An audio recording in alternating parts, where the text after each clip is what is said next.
Friends, welcome to G69 media. మీ GK Raju. గత 2 రోజులుగా సోషల్ మీడియాలోను, మన మెయిన్ స్ట్రీమింగ్ ఛానల్‌లో మారుమోగుతున్న కొన్ని న్యూస్ చూశానండి.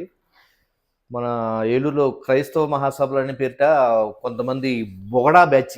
ఎందుకంటున్నానంటే ఈళ్ళు చేసే మాటలకి, పనులకి, మాట్లాడిన తీరుని బట్టి ఆళ్ళు బొగడా బ్యాచే అనాలండి. బొగడా బ్యాచ్ ప్లస్ మన పేటీఎం బ్యాచ్ కూడా ఉన్నది. ఇది పేటీఎం బ్యాచ్, పేటీఎం ఉసుగొల్పిన బ్యాచే అండి అది. ఈ ప్రశ్నారావణ్ అని ఒకడు యూట్యూబర్ ఒకడు, పేరుకి ప్రశ్నారావణ్ అండి.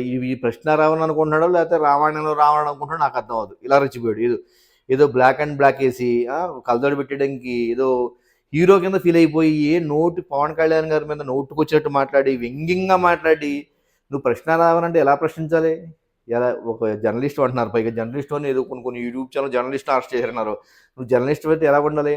అన్యాయం, అక్రమం జరిగినప్పుడు అక్కడికి వెళ్ళి పోరాడాలి. వాళ్ళ బాధ్యుల తరఫున పోరాడాలి, వాళ్ళతో నిరాహారదీక్ష చేయాలి, అక్కడే ఉండాలి, దాన్ని పబ్లిసిటీ చేయాలి, కొన్ని అధికారుల దగ్గర తీసుకెళ్ళాలి, లేకపోతే నాయకుల దగ్గర తీసుకెళ్ళాలి, లేకపోతే వాళ్ళ నీకు సమాధానం చేయకపోతే కోర్టుల వరకు వెళ్ళాలండి.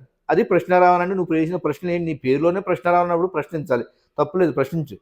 నీకు ఇచ్చిన మన భారత రాజ్యాంగంలో హక్కు ఉంది కాబట్టి, ప్రశ్నించే హక్కు ఉంది కాబట్టి ప్రశ్నించి పర్లేదు. ఈ బొగడ ఒకడు, ఇంకో బొగడ ఎవడంటే జడశ్రావణ్. మన జడ్జి అంట ఏ మినిస్ట్రేట్లో ఏ కోర్టులో జడ్జి చేసాడు నాకు అర్థం అవ్వదు.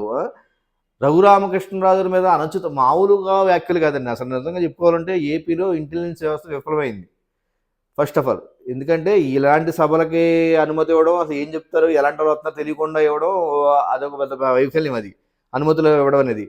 ఇచ్చాక కూడా నోటుకు వచ్చినట్టు పబ్లిక్గా మీటింగ్ పెట్టి నోటుకు వచ్చినట్టు పెద్ద పెద్ద రాజ్యాంగ పదవుల వ్యక్తుల మీద, రఘురామకృష్ణ గారి మీద, పవన్ కళ్యాణ్ గారి మీద, రాజ్యాంగ పదవిలో ఉన్న ఉన్నతమైన వ్యక్తుల మీద మరొక చిల్లర ఎమ్మెల్యే, ఎంపీ జడ్పీటీసీలు కాదు కదా. కొన్ని ఎమ్మెల్యే అన్నా పోనీ అనుకోవచ్చు, ఎమ్మెల్యే అన్నాడు. ఒక డిప్యూటీ స్పీకర్ మీద, ఒక డిప్యూటీ సీఎం మీద నోటుకు వచ్చినట్టు మాట్లాడారు. దళిత క్రైస్తవ సామాన్య పెట్టారు. ఎవరి దళితులు, ఎవరి క్రైస్తవులు ఎవరికి తెలియదు అక్కడ. పెట్టి ఏం మాట్లాడాలండి? దళిత క్రైస్తవుల మీద హక్కుల కోసం, వాళ్ళ పోరాటాల కోసం, వాళ్ళ జీవితాల కోసం, వాళ్ళ జరిగిన అన్యాయాల కోసం అవి మాట్లాడాలి, వాటిని ప్రశ్నించాలి. అది ఆ సభలో వాటిని ప్రశ్నించడం తప్ప వ్యక్తిగత దోషణలు ఎక్కువైనాయి. నోటుకొచ్చినట్టు మాట్లాడడం. రఘురామకృష్ణ గారు 4 కోసంటే పవన్ కళ్యాణ్ పార్సల్ చేస్తాడంటే జడశ్రావణ్ కుమార్. ఆయన ఆయన జడశ్రావణ్ కుమార్ నీకు ఇది చెప్తున్నా, ఆయన కటింగ్ చేసుకున్న బొచ్చు కూడా నువ్వు తీసి తాగలేవు. నువ్వు నెత్తి మీద ఉన్నప్పుడు కాదు, ఆయన కటింగ్ చేసుకున్న బొచ్చు కింద పడిపోతుంది కదా, ఆ బొచ్చు కూడా తాగలేవు నువ్వు. ఏం మాట్లాడుతున్నావు జడశ్రావణ్ కుమార్? నువ్వు ఏదో ఆయన ఏదో నిమిత్తంగా చూస్తున్నాడు కదా, నువ్వు అన్నట్టుగా పడుతున్నాడు కదా, ఏదో ప్రెస్ మీట్లు పెట్టి ఊరుకుంటున్నాడు కదా అని అనుకుంటున్నావేమో నువ్వు. జడశ్రావణ్ కుమార్ ఒళ్ళు దగ్గర పెట్టుకుని జాగ్రత్తగా ఉండు. ఎప్పుడు నీకు టైం వస్తుంది, తగిన ట్రీట్మెంట్ జరుగుతుంది. మీరు ప్రశ్నారావణ్ని అరెస్ట్ చేశారు, ఒక కేసులో బెయిల్ వచ్చింది, మళ్ళీ ఇంకో కేసులో అరెస్ట్ చేశారు, దాని కోడిగుడ్ల మీద దాడి కూడా చేయబోయారు. దాడి చేయడం అనేది ప్రజాస్వామ్యంలో తప్పు అన్నది. ఎవరు దాడి చేయకూడదు, వ్యక్తిగతంగా న్యాయపరంగానే వెళ్ళాలి.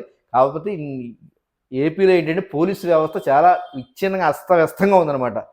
ఇది వరకు అలా ఉండేది కదండి. మన మెంతహై బ్యాచ్ టైంలో అసలు అంటే తీసుకెళ్ళి ఆడు బయట అని ప్రెస్ మీట్ పెట్టి గడప దగ్గర గడపలో లోపల తీసుకెళ్ళిపోయారు, జైలు పడేసేవారు.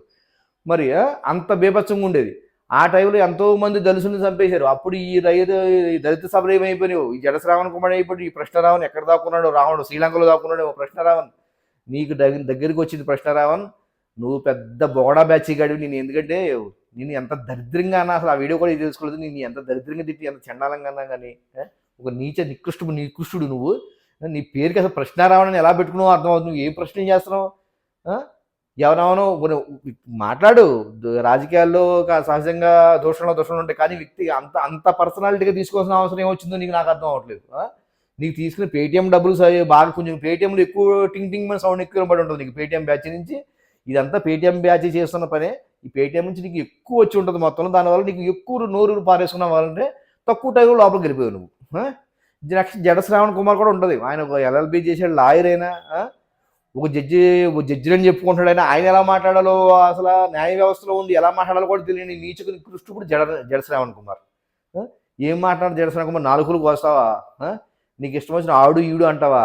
చెప్తాగా రఘురామకృష్ణరాజు గారు చెవులు ముంచి రాలిపోయిన ఇంటు కూడా పీకలేవు నువ్వు. రఘురామకృష్ణ గారి స్టేజ్ నీ స్టేజ్ ఒకటి పోల్చుకుంటా నువ్వు. పైగా ఆయన ఏంటి వ్యక్తిత్వం గురించి వర్ణిస్తావు, బాడీ షేవింగ్ చేస్తావు. ఆయన గట్టిగా కాలేజ్ అడుగు తొక్కితే మళ్ళీ నువ్వు ఇంకా నీకు జీవితం ఖండం, నీకు గొయ్యి తీసి పెట్టేసేసింది నీకు.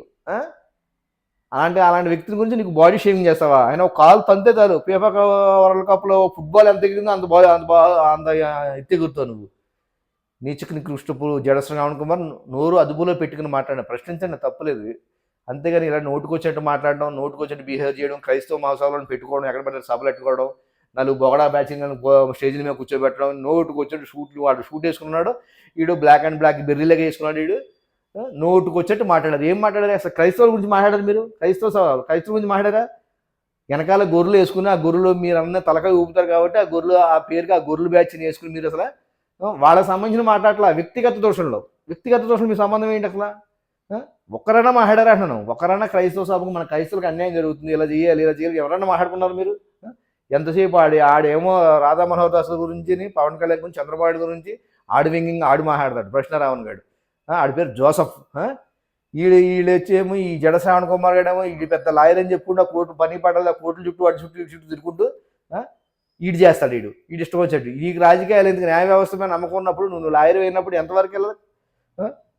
హ్యూమన్ రైట్స్ మీకు ఇక్కడ పోలీస్ స్టేషన్ తీసుకొస్తే హ్యూమన్ రైట్స్ కావాలండి. ఇక్కడ అన్నీ చేసుకోండి. మీకేంటి? నీకు నోటుకొచ్చేట్టు మాట్లాడతారా? మీ ఇష్టమా? మీ అరాచక శక్తులు మీకు ఆంధ్రప్రదేశ్లో వృద్ధాలను చూస్తారా మీరు? జనాలు కులాల మధ్య చిచ్చు పెట్టి రెచ్చగొట్టాలని చూసేది మీరే.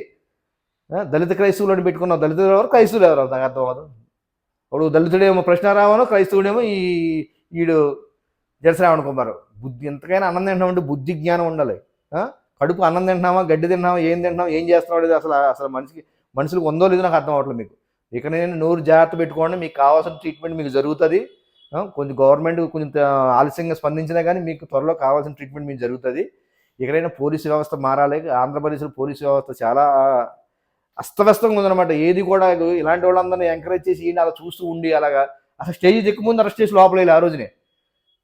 అలాంటిది ఎందుకు ఇలా వ్యవహరిస్తున్నా నాకు అర్థం అవ్వట్లేదు. దీనివల్ల మీకే ఫ్యూచర్లో దెబ్బ పడుతుంది. కూటమి ప్రభుత్వానికి ఫ్యూచర్లో చాలా ఎఫెక్ట్లు పడతాయి. తొందరగా త్వరితగతిన స్పందించి ఇలాంటి చర్యలు తీసుకోవాలని కోరుతున్నాం.